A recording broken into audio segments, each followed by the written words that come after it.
Yeah. Good stuff. Let's go. There we go. Johnny is in frantic mode. It's literally like less than 2 days before departing to travel across the country to the desert. And 36 hours. 36 hours. And what's going on? Why are you frantic? I have 36 hours. I mean, I've not packed a single thing. Like not a thing. What's funny is because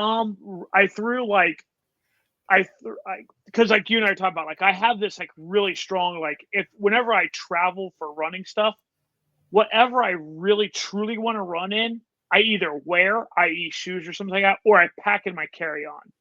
Because like I'll be damned if they're going to lose my shit and I'm going to get somewhere and not have my running stuff, right?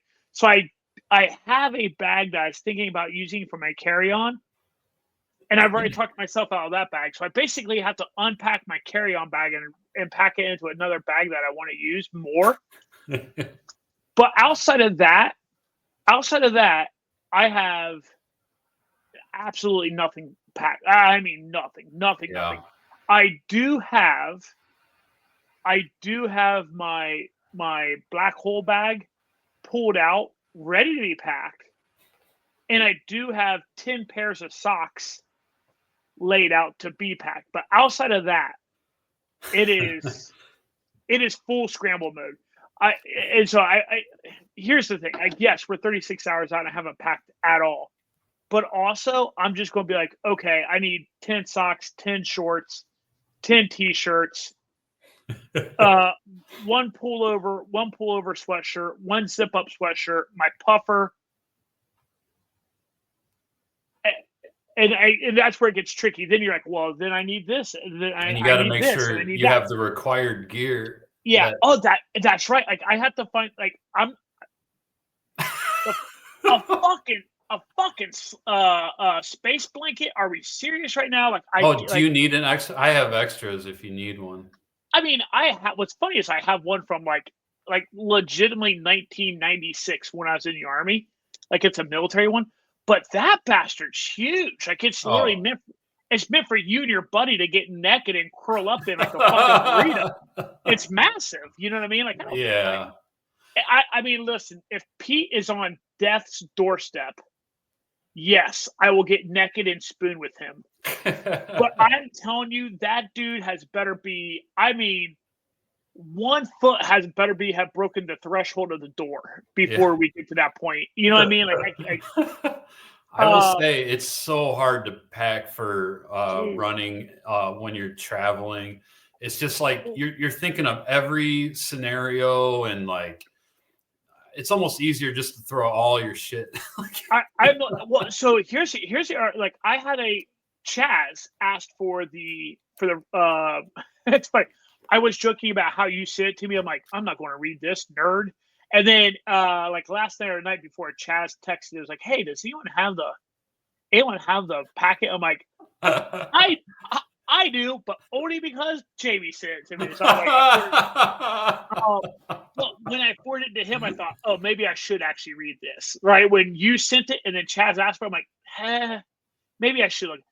But that's the moment I realized I was legitimately going to do all my pacing with. I was going to do all my pacing with Pete with my belt hydration thing. Yeah. Well, no, that's not going to work. Yeah, you can't. You need at least a backpack or something. Yeah, because you got to put that the fucking space blanket alone won't fit in the belt, and so that is really what got me triggered. I'm like, son of a bitch, I gotta take. Plus, these stretches are long, so you might need more water than just 2 bottles. I mean, listen, like I am.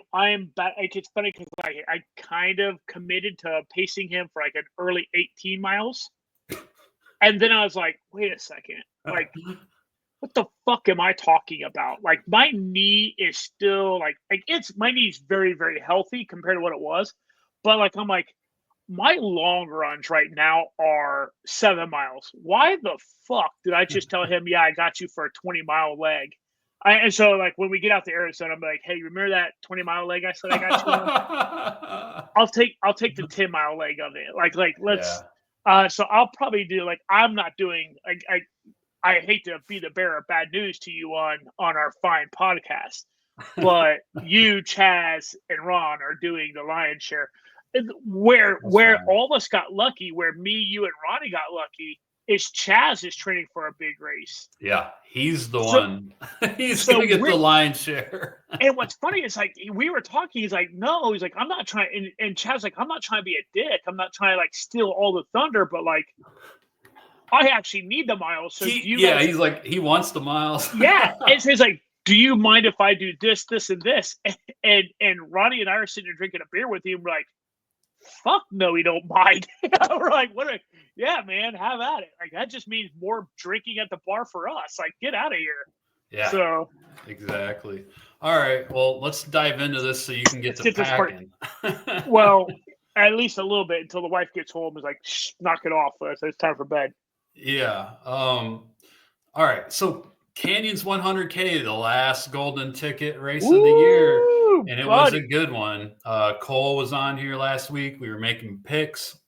Cole kind of nailed the men's picks. Our picks didn't do so good. Like with a crystal ball, like with a crystal ball. Yeah. The only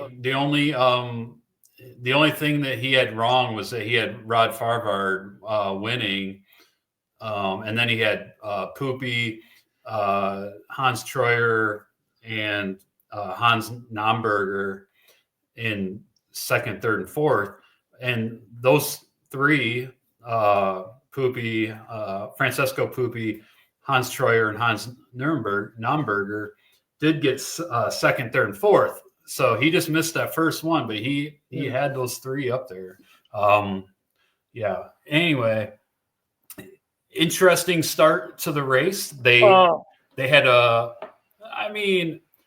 in 2021, it snowed up on China Wall like the day before I did that race. So it does happen. It was probably the last snow that they're going to get of the year there. But not too common this late in the spring. But it snowed up at the start at China Wall. China Wall is closer to Tahoe, right? It goes that way. Like it's closer to Tahoe. It's so China Wall is like north of Auburn. Right. Right. Maybe north and a little west. So it is getting up into the foothills more of. But north into the west. But northwest, yeah. Yeah. So, but Tahoe is northeast of, so it's still north, but it's. Well, it is northeast a little bit, but it's not in the same direction as it's sort of in the same direction as Tahoe, just not. Anyway, yeah. So it did snow a little bit, but I don't think it impacted the course. Like when I did it in 2021. There was literally like rivers flowing down that trail leading up to China Wall because we had to go up to China Wall to finish when I did it. Now they're starting at China Wall and they come down. So anyway, I don't think it affected the start too much. I think the snow didn't stick, but they also dealt with rain. So was wet conditions. And let's just take a look at the I Run Far article here. Oh, wait. Hold on. All right. While you pull that up, China Wall is northeast of Auburn. Yeah, that's right. Okay. Yeah. So it is closer to Tahoe. It is. Yeah, it's in that general direction. Yeah. Yeah. It's in the up in the foothills. Okay. So, that does make more sense about how. Okay. Just like north of Michigan Bluff. Yeah, it's dead north of Michigan Bluff. Almost. Yeah. Yep. Okay, I got you. It's like, yeah. All right, let's talk about the women's race first. Emily Hoggood, who lives in the area and is an elite runner, she ended up finishing in 9 hours and 46 minutes, and she won for the women. She already had her Western States Golden Ticket. And second place was Marianne Hogan from Canada. in 9 hours and 50. So she accepted the ticket. Keely Henninger, 9:58 for third, accepted the ticket. And Aaron Clark, 9:59, accepted the ticket. Sarah Beal, who is one of your picks, I think she lives in Colorado, but believe she's from Ohio. She's a Grandview native. Yeah. Okay. She rolled her ankle pretty bad. So dude, that picture is gnarly. Yeah. I believe that if she didn't roll her ankle, she would have been in a much better position. But there's her ankle. Yeah, dude, that is not like that is rolled to the point where, like, I can't believe it. Do you run on that? Like, that is rolled, dude. That's no longer an ankle. That's a full-on ass cankle. That's like your leg is your foot or something. It is crazy how rolled that is. Yeah. And she got 6, right? Like, she still pulled out did. 6. She still hung on for 6th place. Yeah, pretty impressive. Yeah. So I guess Hawgood had a late race surge, carried her to victory. Hogan was 6 minutes back, Clark a few, and so Emily Hawgood, like I said, she lives in the area, so it was awesome to see her get the win. And for the men, it was a pretty dominating performance by Francesco Pupi, and they were in a pack. They were in a pack together for a long time. Let's see. It was at the start there was a big pack of Anthony Constalis, Hans Troyer, Upiter Carrera Casas, Rod Farvard, Hans Nomberger, Jeff Magavero, and all these guys were right there. And like I said, Francesco Pupi just pulled away and had a dominant win in 8:04 and 8 hours, 4 minutes, and 36 seconds. And the young gun out of Georgia, Hans Troyer, who ran a great race. I was worried that he was going to push too hard maybe at the beginning, and he didn't. He ran a perfect race, and he was pumped up too. He ended up in second place, and Hans Nomberger just a few minutes behind Hans Troyer in 8:32. Hans Troyer was 8:27. So, and then not too far behind Nomberger was Jeff Magavero and Ryan Montgomery in 8 hours and 45 minutes for 5th. Now, Pupi declined the golden ticket, so Troyer, Nomberger, and then I believe Magavero is already in. Yeah, I saw a post where I'm pretty sure Montgomery gets it or got it now. It went down to Ryan Montgomery in fifth place. Which I'm stoked. I believe Montgomery is one of my sleepers. I think Montgomery is one of my sleepers. But I like it. Ryan Was Montgomery. it was like, I like him a lot. Like, that's a good dude. Yeah, Ryan was one of your sleepers.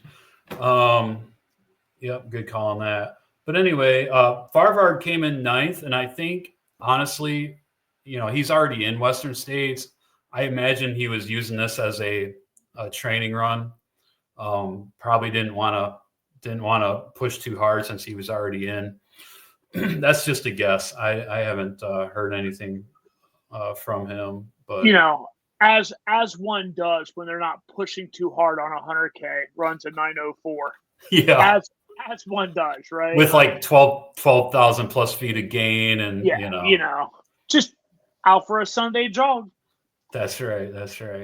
But so yeah, it wasn't too dramatic at the finish for the men or the women, but it still, the amount of fast runners that were out there is just incredible. So it was a pretty awesome 100K. Go ahead. Something I never realized about Hans Troyer. Like I love quads are one of my favorite, but Hans Troyer's quads are absolutely freakish for how skinny his arms are, and for just from his waist up, he looks like a beanpole, right? Like from waist up, he looks extremely tiny, mm-hmm. and honestly kind of dorky. His quads are fucking freaky, dude. Yeah, like that dude, like that is insane. Like it's so weird how big his quads are for the rest of his body. Yeah. He's I believe he was a collegiate cross country runner. Yeah. I'm looking at the picture on Ironfar, and that's what sparked my fascination with his quads. It certainly helps for speed, I guess. Right, yeah. Okay, so in the 100-miler, looks like for the women, Lin Chen from China won in 18 hours and 33 minutes. Ferdinand Arault from France won in 16:18 for the men. And then they also had a 50K, which actually the 50K had a lot of fast people as well. And the 50K, Hannah Allgood won for the women in 3:57. And Tabor Hemming, she was also right there, and she got second place, just 3 minutes behind Hannah Allgood. Tabor won the Big Alta 50K, and I believe Tabor in Western States? I can't remember. We'll have to look at that. Hannah Allgood's in Western States for sure. And for the men, Eli Hemming was favored. He won last year, but he had to exit the race early, and Seth Ruling ended up winning. And Matt Daniels, the Kiwi, he got second. And Finnan, Jacobson, Schulte was third. So Seth was 3 hours and 24. Matt was 3 hours and 27. And Schulte was 3:31. All right. Madeira Island. The only thing I really want to mention about this is that Katie Scheid was in Madeira this year. And Katie, of course, won. Not only did she win, she was 2.5 hours ahead of the next female finisher. They had to reroute the course this year because there was a fire, but Katie won in 14 hours and 20 minutes, and Paul Cornet-Chauvink from France won in 12:54. That's Madeira Island on Portugal, which is a big race every year. It draws a lot of talent. It's 115K. And Katie has Hard Rock coming up this summer. Mm-hmm. So it'd be interesting to watch her in Hard Rock. Now, like at some point, there's going to be a showdown, right? Katie and Courtney. I'm sure they've been in races in the past together. I think Western States maybe, but I'd have to look and see. But anyways, Katie Scheid has really upped her game in the last 2 years. So I'm really looking forward to a showdown at some point between them. Mount Fuji was also this weekend. That always draws big talent. Joaquin Lopez from Ecuador was third at UTMB last year, and he ended up winning Mount Fuji in 17:48. That's a new course record and a new event record as well, because I think their course has changed. Tyler Green was in Mount Fuji 100, but he took a big wrong turn at some point. He ended up getting fourth, but the guy that he took a wrong turn with, another runner, ended up second. So, but Tyler ended up fourth.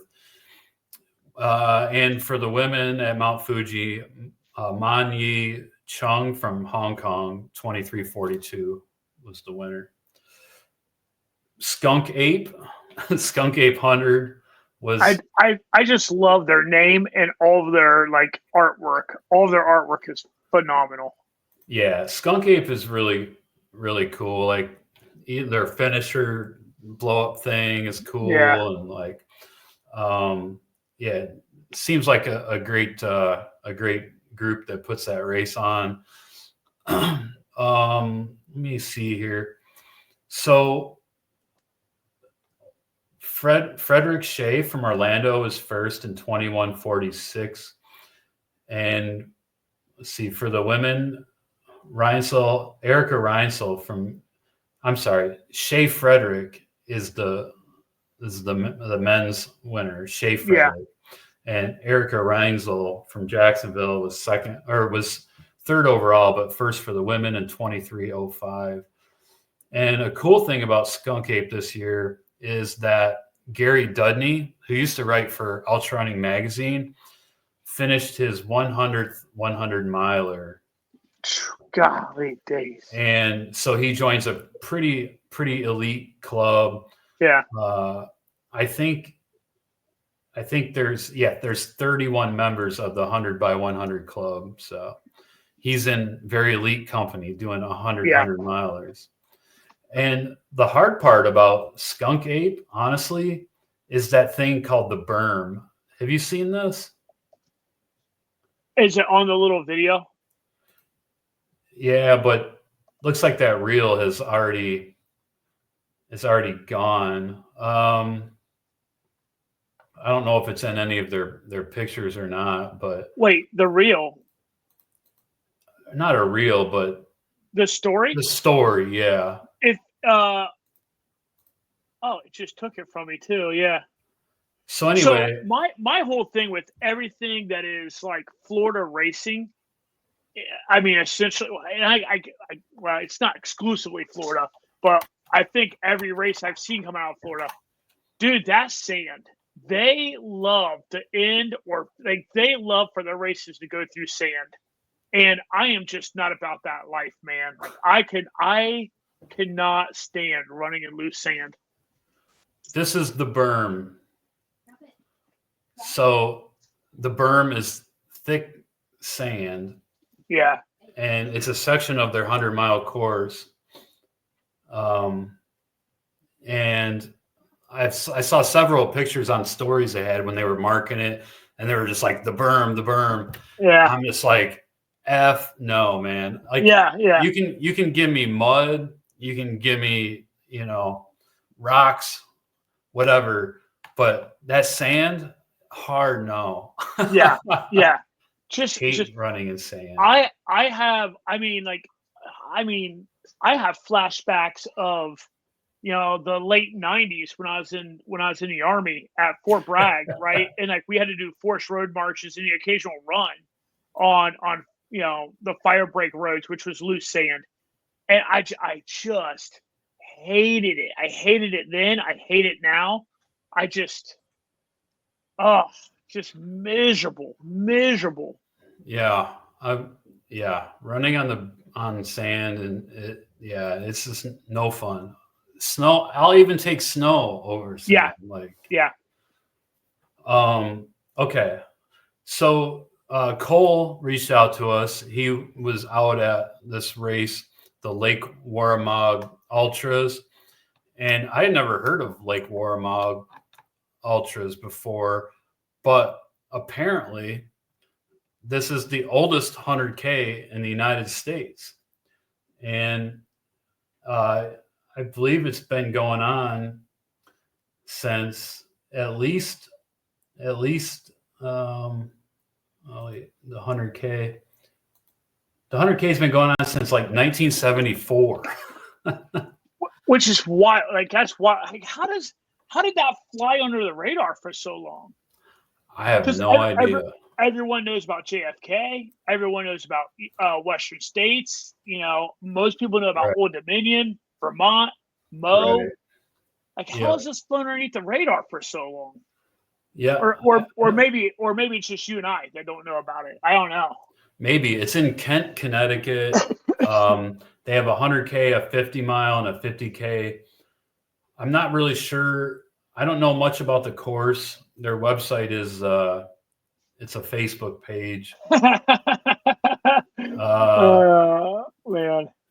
I don't know if it's like a loop course or what it is, but anyways, their 100K has been going on since 1974, and the record holder for the 100K, Sue Ellen Trapp, did it in 8 hours and 43 minutes back in 1979.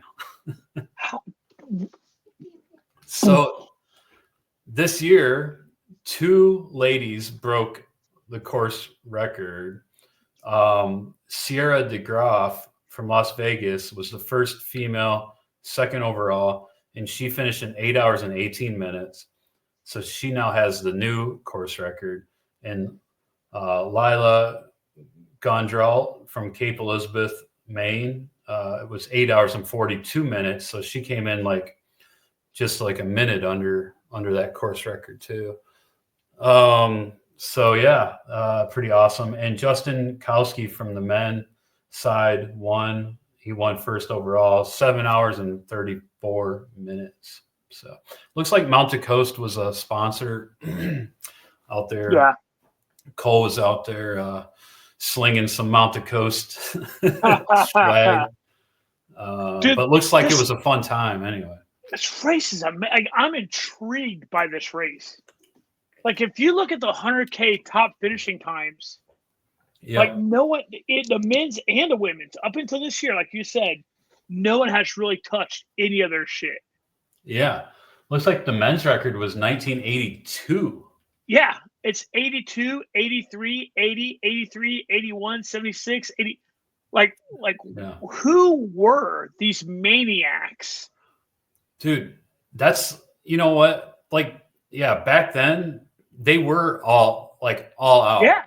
Like there was no like I'm just going slow and having fun. It was like no. Yeah. I mean, it's crazy. Like, yeah. I kind of want to send these names over to like Keith Flint and Mark Carroll, like, hey, you know any of these names? And just see. Yeah.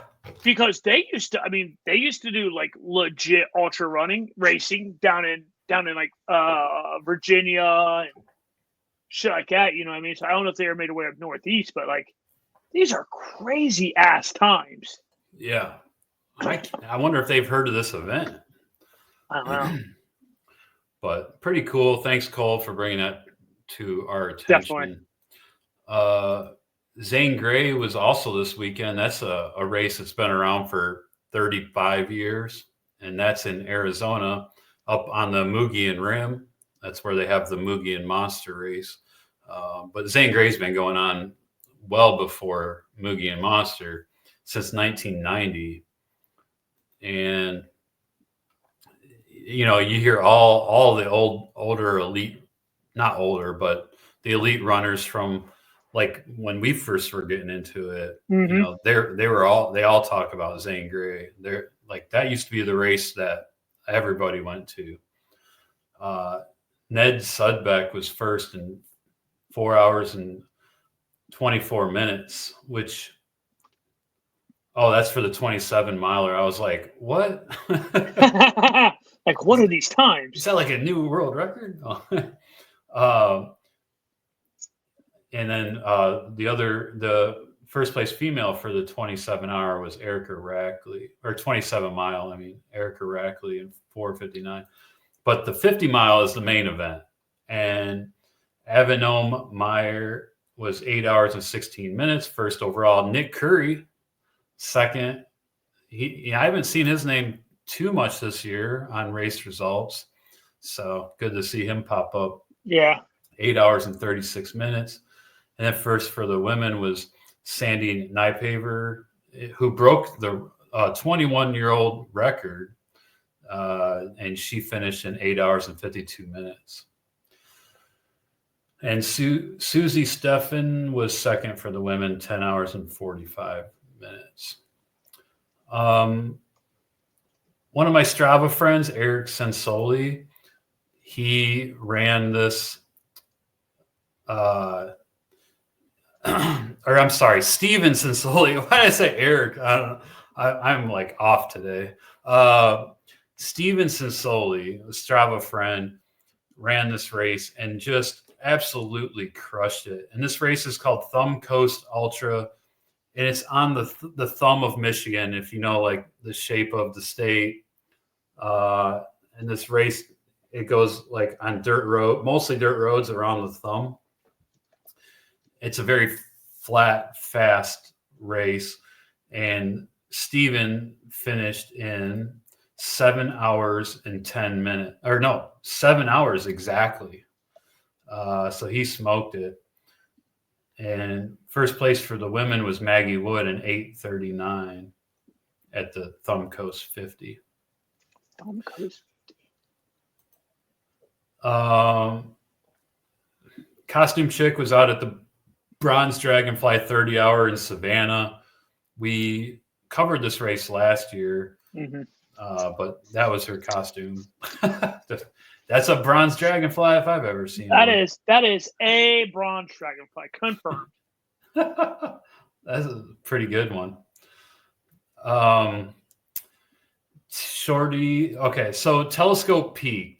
We've covered this FKT before, and here really recent too, nonetheless. Yeah, like really recently. It was like towards the end of last year, a couple months ago, and so Telescope Peak. There's a few different routes that you take, but this is in Death Valley, and the route that we're talking about is from Shorty's Well, round trip from Shorty's Well. So it starts down on the Badwater Basin floor.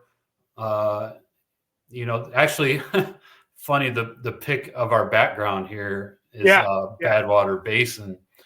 And so in Telescope Peak, that's like over 12,000 feet, I believe, up. But so it's a hell of a climb. It's 29.7 miles. And that, like I said, that's round trip from Shorty's Well.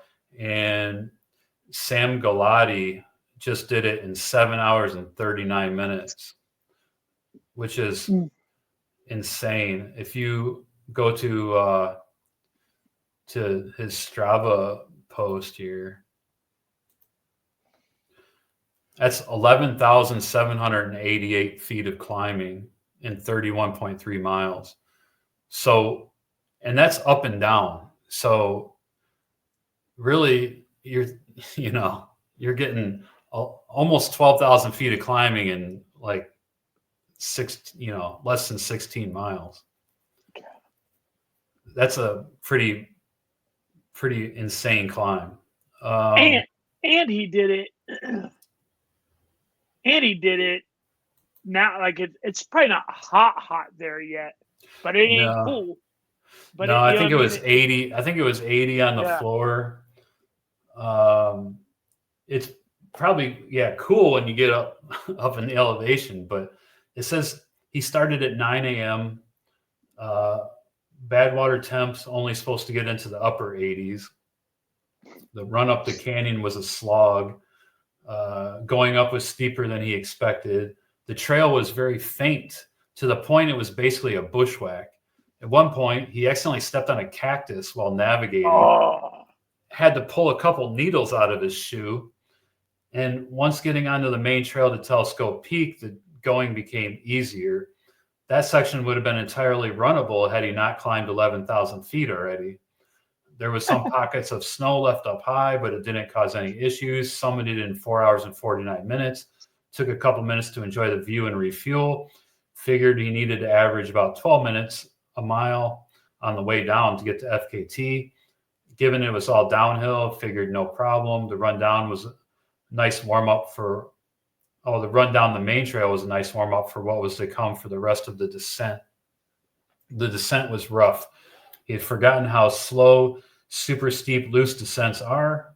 Coming down talus fields, getting hit in the ankles by rocks that that he had kicked loose, got thorns in his shoe after going through a patch of thorny bushes, spent 5 minutes trying to dig thorns out of his shoe with tweezers and a knife, was close to getting to Handpaw Canyon, looked at a watch and realized he had less time than he had hoped.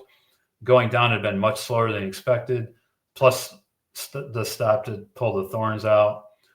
Knew he'd have to push on the dirt road, stopped at the creek to refill water, started running hard. Once got back on the dirt road, pushed really hard, running 6-minute miles, slowed down a little after 2.5 miles on a dirt road. Then about 4 miles into the road, his fast pace caught up with him, had to stop, and ended up finishing 7 hours and 39 minutes. Carried 4 liters of fluid. That's tough, man. It's dry, and he did it unsupported, right? So carried everything. Looks like he filled up with some water in a creek. So, and there's another route up by the charcoal kilns, which I've hiked from the charcoal kilns towards Wild Rose Peak. That's another route that you can do, Telescope and Wild Rose from the charcoal kilns. So you go up to Wild Rose and back, and then you go up to Telescope and back.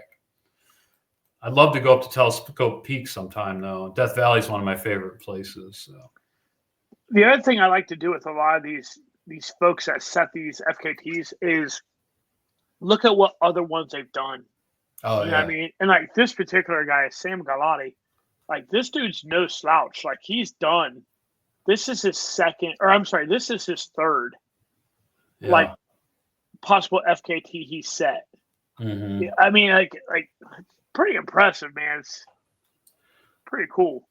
Yeah, he does hold the FKT by like just a little over a minute on this 6-mile route in Las Vegas. Gas Peak or something like that. He has that one, and then the Eye of Heaven Arch. Yeah, is pretty cool. That's a pretty cool one that he has. Yeah, 9 miles and almost 2,300 feet of climbing. Yeah, he does hold that. Yeah, unsupported, hour and 35 minutes. So, yeah. Some people just love to do FKTs, and it's pretty awesome. I like the thought behind it. It's different than racing. Yeah. It's you against the clock at the end of the day. You know what I mean? I mean, that's what racing always really is. But like you said, it's just you and your watch, man. Like there's no one out there really pushing you if you're doing the unsupported and stuff like that. They are really cool. That's right. All right, let's move on. So I did want to make a note that the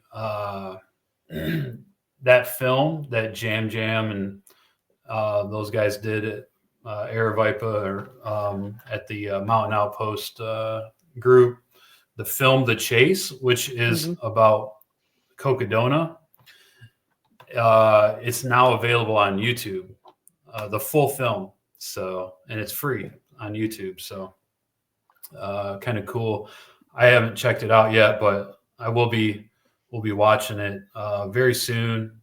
Maybe we should watch it Saturday night to get Pete psyched up.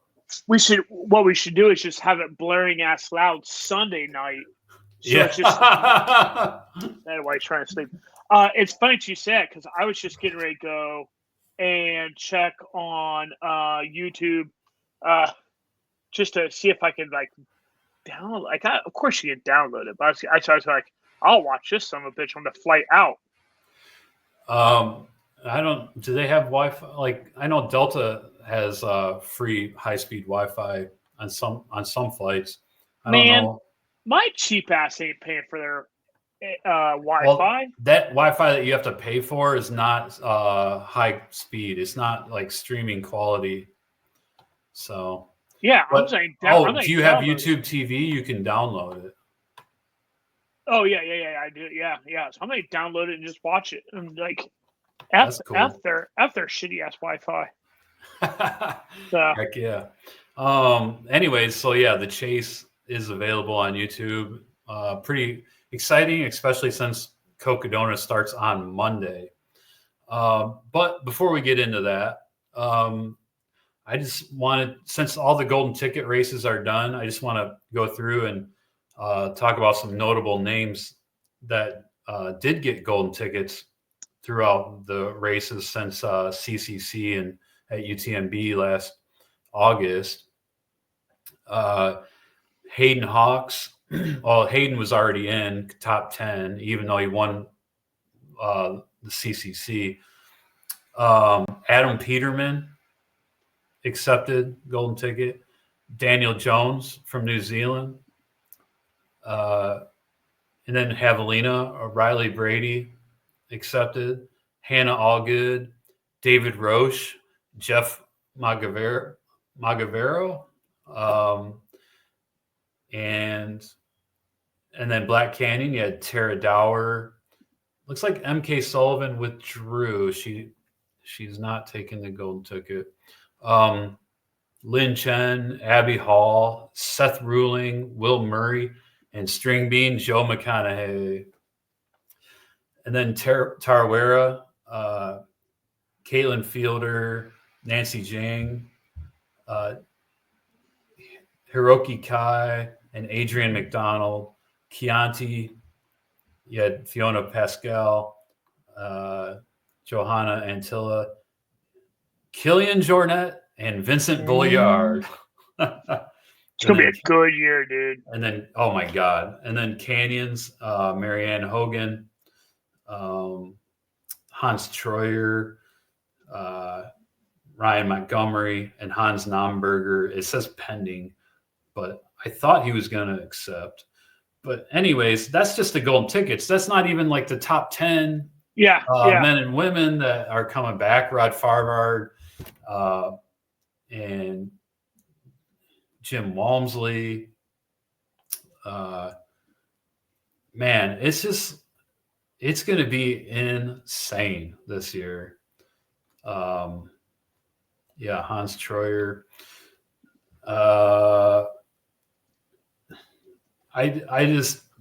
It's going to be maybe the most competitive Western States ever. I know we say that like every year, but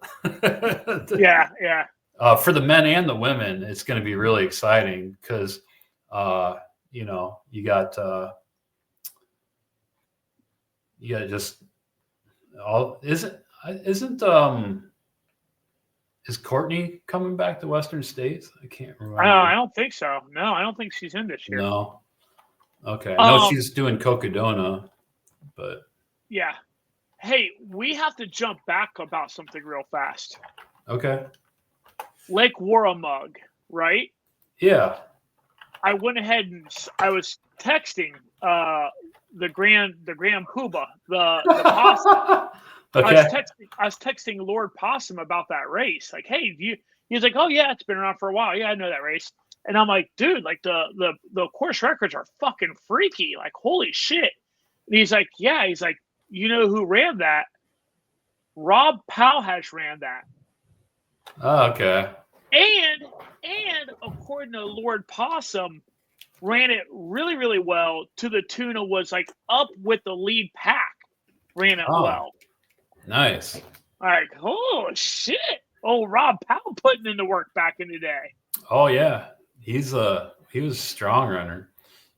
Yeah. He got something like third place. Wow. Damn. That's awesome. That's awesome. Yeah, you're right. Courtney is not in Western States, which is going to open it up, to a lot of different possibilities. But yeah, anyway, I didn't want to spend too long on that. I just wanted to go over who all got in through golden tickets, and it's pretty exciting. Big news on the one of the most elite U.S. marathoners, Des Linden, who, by the way, I believe lives and trains in Michigan. and she announced that she's retiring. She just ran Boston again. She won Boston in like 2018. And she's the current 50K world record holder. She did it on like a paved path, and she was the first woman to break 3 hours. But she announces that after Boston this last Monday that she's retiring from road running and she's moving to the trails. So I love it. I love that. I do too. I love it. I look forward to her competing, and it's going to be awesome. She seems like a really cool person. I think she has a podcast with Kara Goucher, another elite marathoner. Yeah.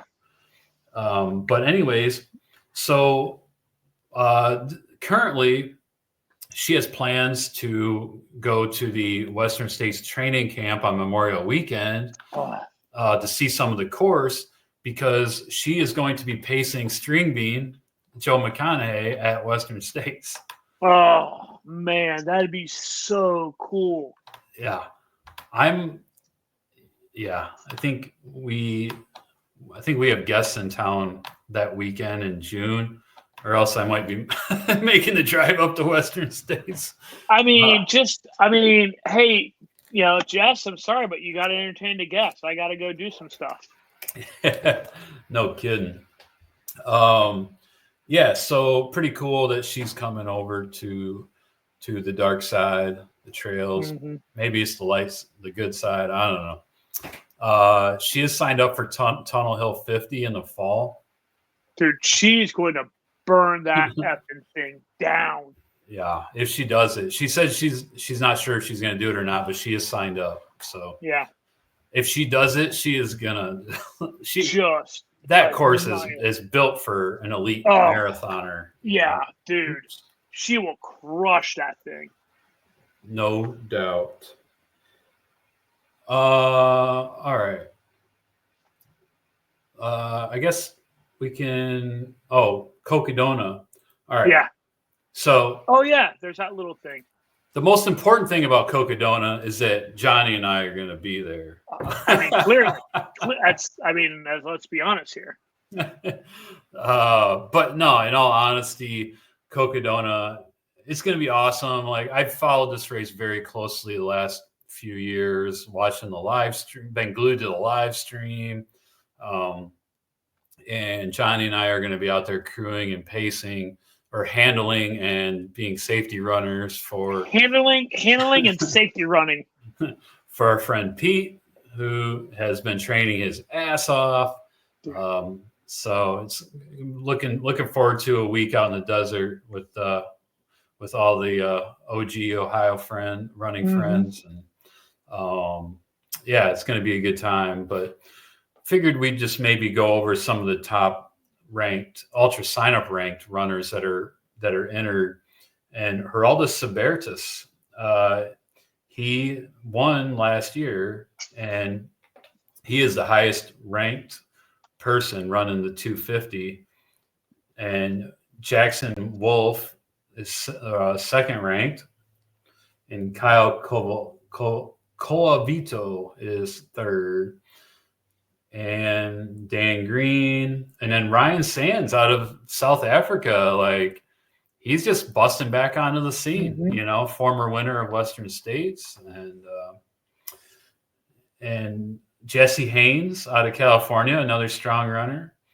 So, and then, if you go down a little further, you got Michael Versteeg, Whiskey Man, Jeff Garmeyer, and I thought I saw, let's see, Michael McKnight is coming back. Yeah. It's kind of funny to see Michael McKnight's. It's weird. I don't know. It's weird to see his ranking is quote unquote only 84. Right? Like, that's right? Like, I mean, yeah, I don't know. It's interesting.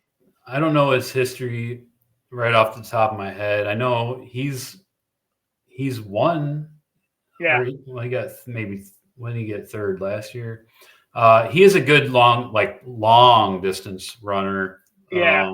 I'm not sure what he's done in the other races, but Well, hold on. I wait a second. I got a question for you. Yep. Courtney has finished. I could have swore Courtney's finished. Courtney hasn't finished Coco? She's never ran Cocodona, no. She did Moab. She did Moab and Tahoe. Okay. All right. I also just now realized that these are not in order of rank.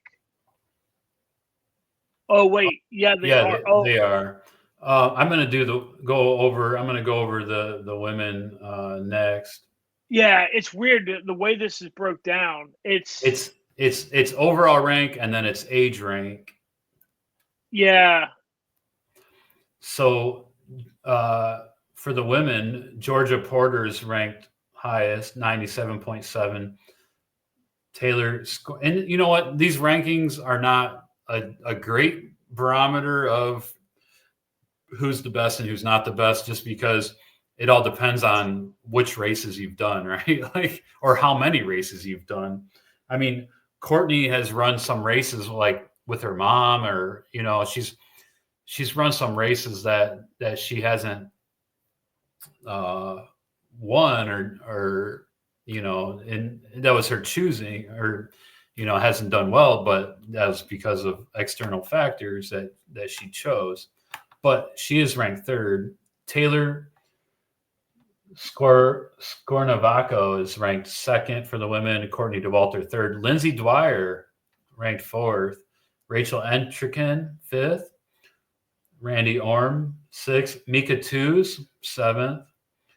Melissa Lewis, Rachel Buzzard, Kayla Marr, Allison Powell.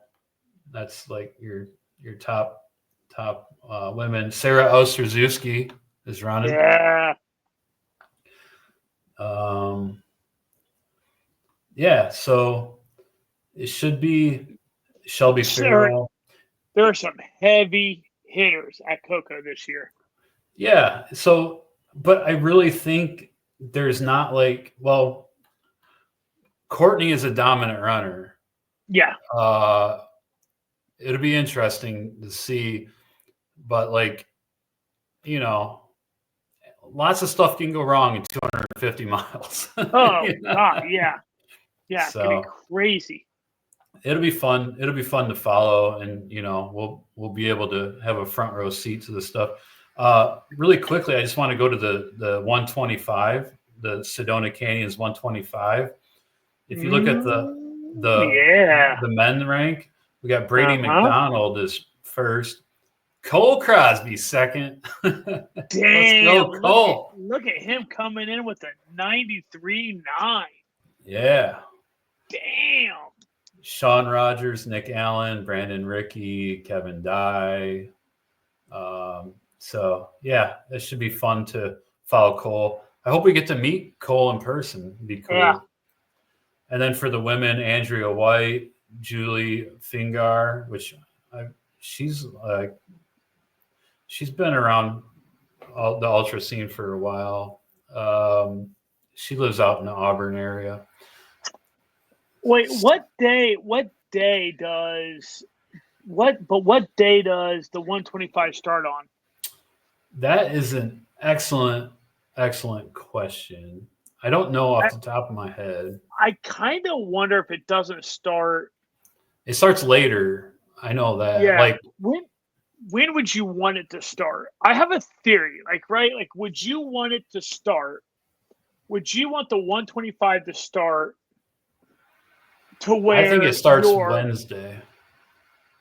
So you want the 125 to start basically to where, because they give a crazy amount of time on that cutoff. 70 some hours, I think. Yeah, because it goes into Saturday when the 250 finishes, right? Yeah, I believe so. So if his race starts on Wednesday right? At 7 a.m. Okay, it starts at Wednesday at 7 a.m. He shared with us that he's trying to get it in. He shared his time with us. but he'll basically be finishing sometime on Thursday. So if he's finishing on Thursday in a very weird kind of way, do we maybe see him at an aid station? It's very possible. I don't think they follow the exact course as the 250. I mean, parts of it are the same, but I don't think they go up and over Eldon at the end. They don't. They go around. We talked about, they go around. But, I mean, that's only the last 15 miles. You know what I'm saying? Right. Like everything else, I think, is the same. Yeah. No, it'll be fun. We'll definitely keep an eye out for him, especially maybe in the couple days. He said he was going to be out on the live stream and stuff, I think. Yeah. So, let's see. Sonata Tricoli, Jenny Combs, Kim Ellsworth, Kelly Ploss, Lori Smith, Linda Lewis, Yvonne Reagan. These are all Sedona Canyon's 125 women. It should be a fun time. I'm really looking forward to it. And finally, our 3Ts this week is we're going to the desert, right? Yeah. And that's why I have my desert background on this week. But the weather, knock on wood, seems to be somewhat cooperative for the runners. Yeah. Not horrible. Not going to be like 100, which is awesome. Yeah. But our 3Ts is how to deal with the heat. And dude, this is one subject that I do not do well in heat. Horrible. I am the worst when it comes to heat because the problem is my body doesn't process water when I'm in heat. Like it just, if I drink it, it'll sit in my stomach. It just won't like go through my system.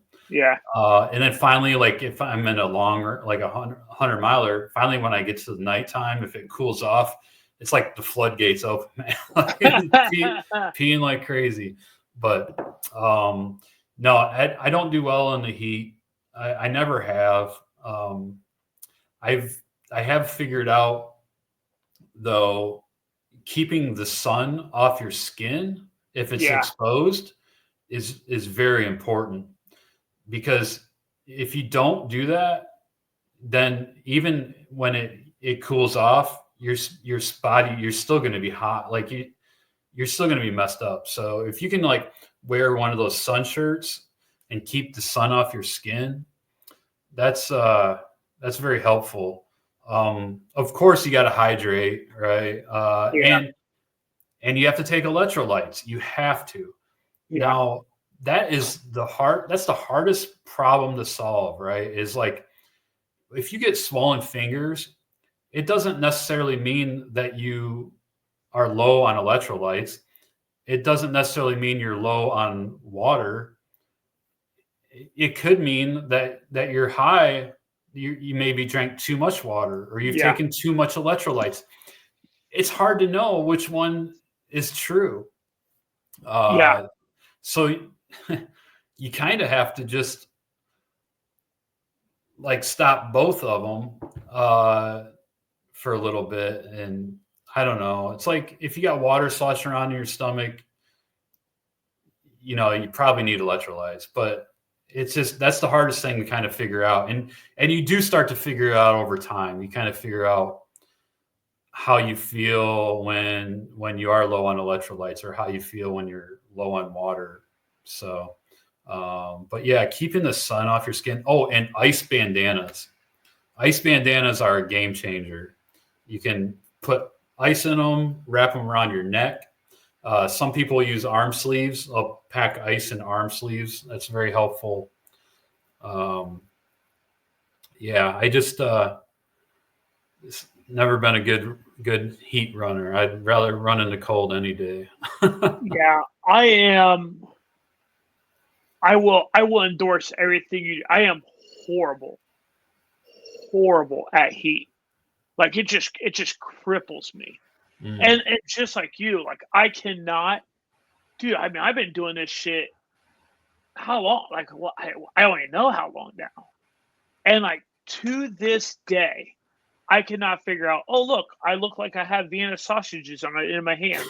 I could not figure out. Is that too much salt? Is that not enough salt? Is that too much water? Is that enough? I have no clue. Like, I have never been able to like figure it out easily. And like the only thing I can tell you that gets me through heat is just slowing way the fuck down. Yep, that's right. That's right. Slowing way down, Yep. and like, I mean, to the point where like I'm going to sacrifice and then try to make it up. You know, either at twilight, like, you know, like going into the night, or first thing in the morning at dusk. Like that's my only. I hate heat. I will also. I'm so bad about heat that I will literally, like, if I'm in the forest, if I'm at Mo's a great example. When I remember running at Mo, and if I came to a stretch, it could have been dead ass flat at Mo. If there was sun, I was like, fuck this, I'm walking it. And then I get to a little bit of shade, I'm like, cool, I'll jog in the shade. But like, I cannot stand the heat. It just wrecks me. And like more so also, it really is. It's the heat humidity combination. Oh, that's even worse. It's just so fucking bad. And then here's what's funny. Here's where I become a double. I become a double bitch. And you're like, oh, the ice bandana is great. I throw the ice bandana on, and then it melts, and then I chafe.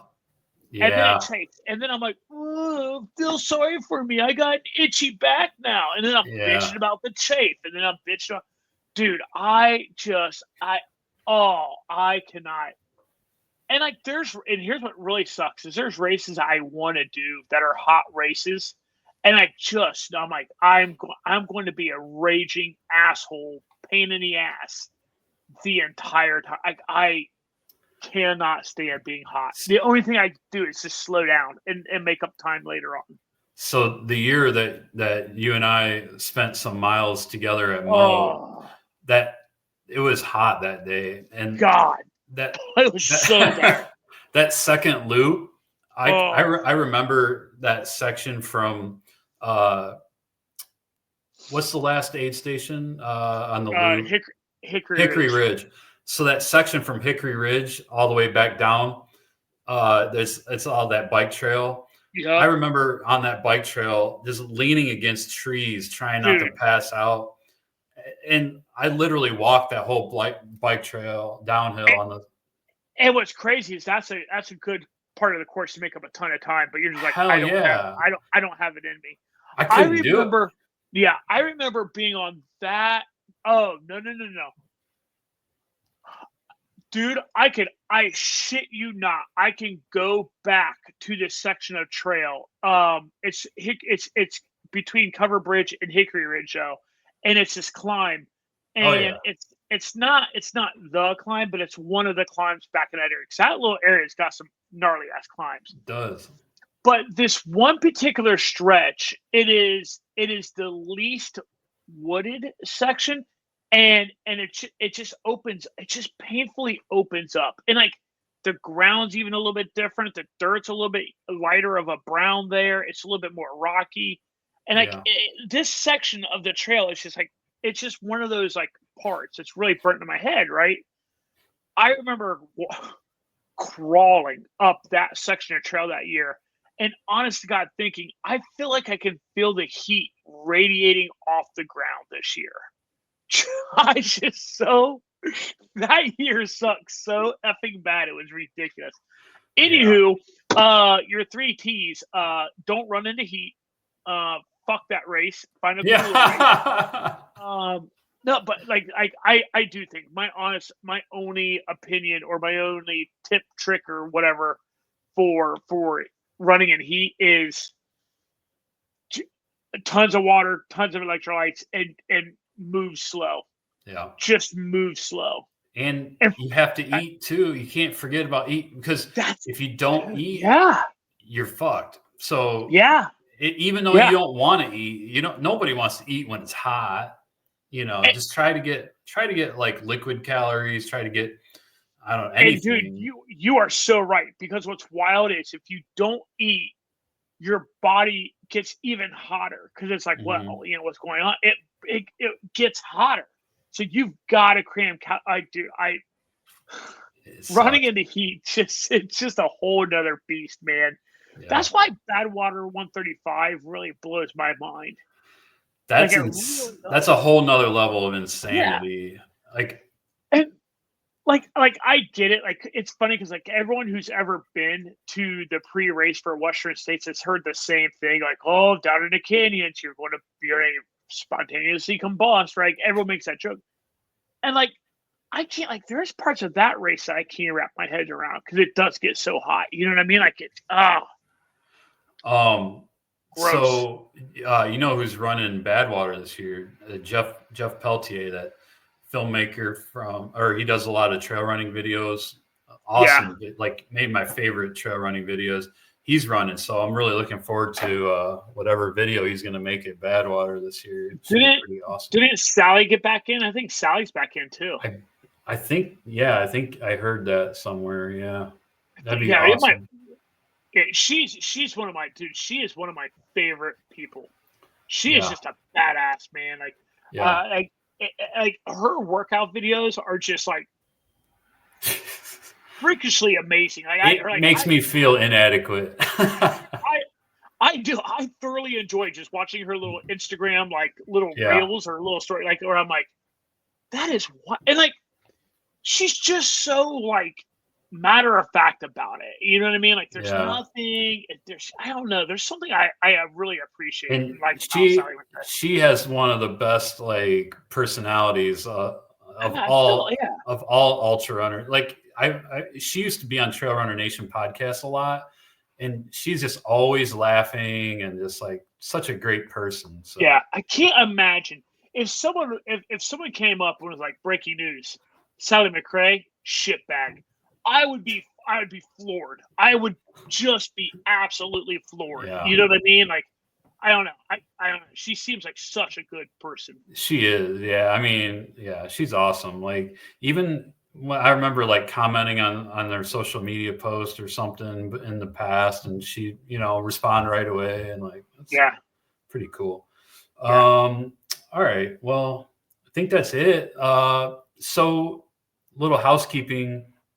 Next week, I think we are going to be off, because it's going to be very hard for us in the midst of crewing and pacing and everything. And it's going to be difficult to do the show next week. So I think we're going to take next week off, and then we'll report back on Cocodona the week after. However, you may hear us or see us pop in on a live stream, just maybe on our phones when we're out there. So keep an eye out. It'd be fun. Yeah. So maybe we'll do that one or two times when we're out there if we have cell signal. So, but all right. Well, Johnny, time for you to get packing. Well, I better start too, man. I'm way behind. I might not be able to, because I already got the good night text from the wife. So it's 10:30 here on the East. So I've already got that. So like, that's all right. I feel like Thursday night's going to be a shit show for me. You're going to pull an all-nighter. Oh, dude, it's going to be miserable. All right, everybody, have a great one. We'll talk to you from the field maybe next week. All right. See you. Cool. Thanks, everyone. Thank you.